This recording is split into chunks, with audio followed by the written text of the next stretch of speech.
New COVID antibody testing in China causes public concern. China's real estate market remains sluggish, with sales down 30% in January. Suspected engine failure halts the test flight plan for China's C-919 passenger jet. Expert, EMP attacks on U.S. nuclear facilities could be carried out using Chinese spy balloons. It's all covered in today's China Truths. New COVID antibody testing in China causes public concern. The recent announcement regarding the availability of COVID-19 antibody testing in various locations across China has sparked widespread speculation and public concern.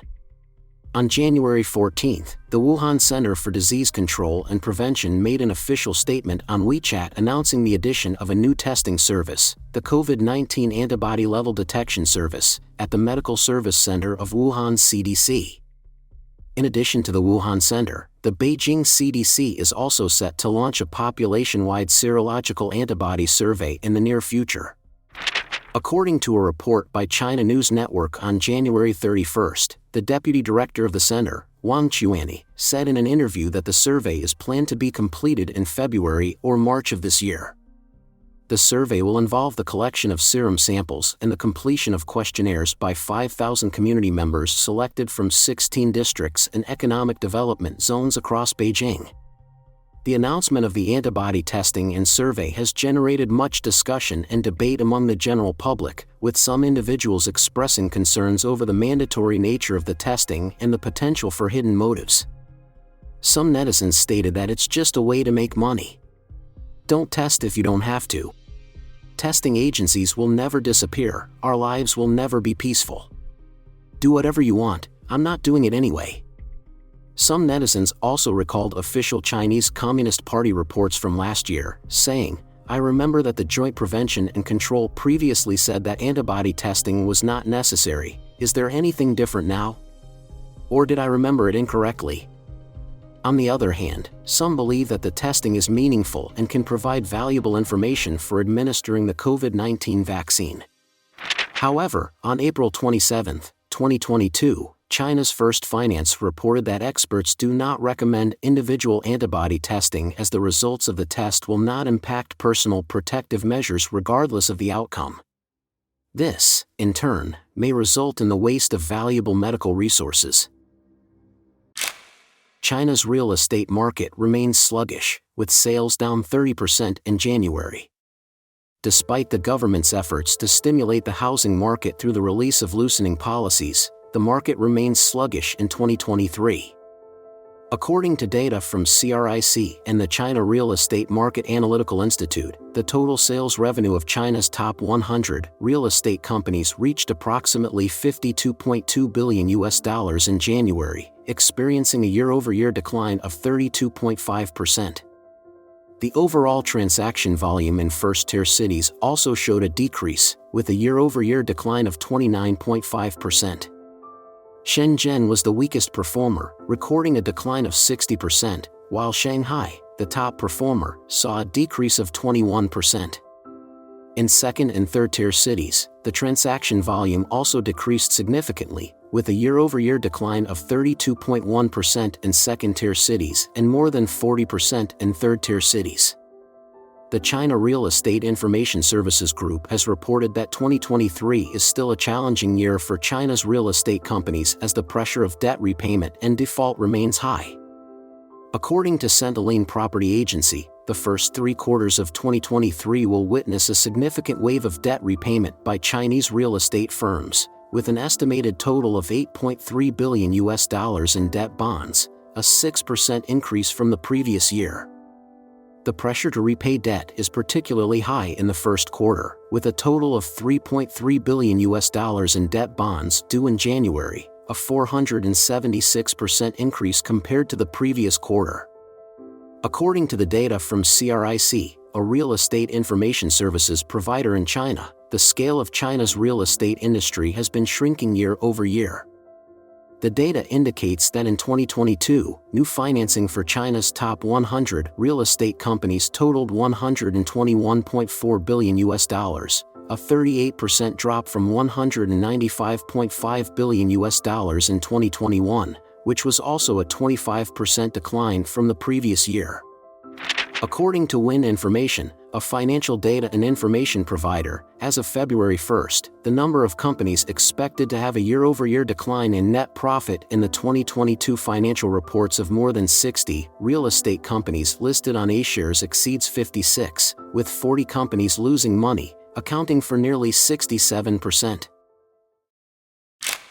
Suspected engine failure halts the test flight plan for China's C919 passenger jet.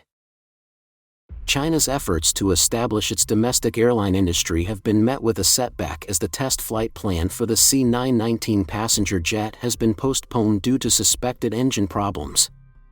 The C919, which is state-backed and heavily promoted as a symbol of national pride by official Chinese media, reportedly experienced engine failure during its validation flight, causing concern about the aircraft's overall safety. According to a report by Radio Free Asia on February 6, insiders in the aviation industry revealed that a domestically produced C919 large passenger aircraft with body number B919A had its left engine thrust reverser fail after flying from Shanghai Hongqiao Airport to Beijing Daxing Airport on February 2. The subsequent verification flight was cancelled, and the airline, Eastern Airlines, that had purchased the C919 declined to comment on the matter. According to industry insiders, the C919 has been in development for over a decade and is being promoted by the CCP as a source of national pride. However, it is also regarded as a backup plan in the scenario of future conflicts with the US. Insiders say that the aircraft is mostly made of imported parts, with plans to use domestic engines in later batches. This information makes the industry less optimistic about the aircraft's safety. It is worth noting that the C919 has faced challenges in the past, including a shortage of parts due to US restrictions on exports of high-tech products. Despite the setback, China Eastern Airlines received the world's first C919 aircraft in December, which was scheduled to begin its verification flight at 10 airports across 9 provinces. Expert: EMP attacks on U.S. nuclear facilities could be carried out using Chinese spy balloons. The relationship between the United States and China has become increasingly strained due to the recent incident involving a Chinese spy balloon that entered North American airspace. While the Chinese government has stated that the device was simply a stray meteorological balloon, many experts believe that it was used for reconnaissance purposes and may have been preparing for a potential conflict with the United States. When the spy balloon first entered U.S. airspace over Alaska's Aleutian Islands on January 28, U.S. officials believed it would keep traveling north over sparsely populated areas. However, 2 days later, it suddenly changed course and headed south, flying over several key military sites within the United States.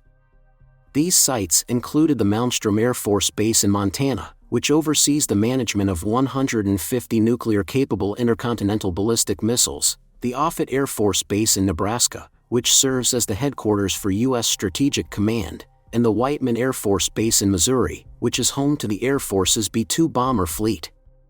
The president of the Center for American Defense Studies, Paul Crespo, believes that the trajectory of the spy balloon could indicate that China was conducting a dry run for a potential attack using balloon-mounted weapons. Crespo warned that the country could potentially launch high-altitude balloons carrying small EMP, electromagnetic pulse, devices, which could disrupt electronic equipment and communications and cause widespread damage to the U.S. infrastructure. Crespo told the Epoch Times in an email, while China has tested hypersonic missiles launched from balloons in the past, that isn't a likely use for these airships. The biggest threat is sending one or more of these high-altitude balloons over the U.S. with a small nuclear EMP device. An EMP is a powerful burst of electromagnetic energy that can cause significant harm to electronic equipment and communications systems. EMPs can be generated by various means, including nuclear missiles, radio frequency weapons, and even natural phenomena such as geomagnetic storms. In particular, super EMP bombs, which produce strong gamma radiation, can amplify the destructive power of an EMP and extend its range. There's growing concern that the Chinese Communist Party is actively developing such weapons for use against the United States. However, for such an EMP attack to successfully damage a large area of land, it would normally need to occur at a higher altitude than the Chinese spy balloon was at. Crespo said, detonated at an extremely high altitude, EMPs could knock out power and communications across the U.S., wreaking widespread havoc for a year or more without firing a shot on the ground. Please share your thoughts in the comments section below. We will keep reporting on the COVID surge in China, so don't forget to subscribe to our channel and turn on the notification bell to get the latest videos. And thank you for tuning in.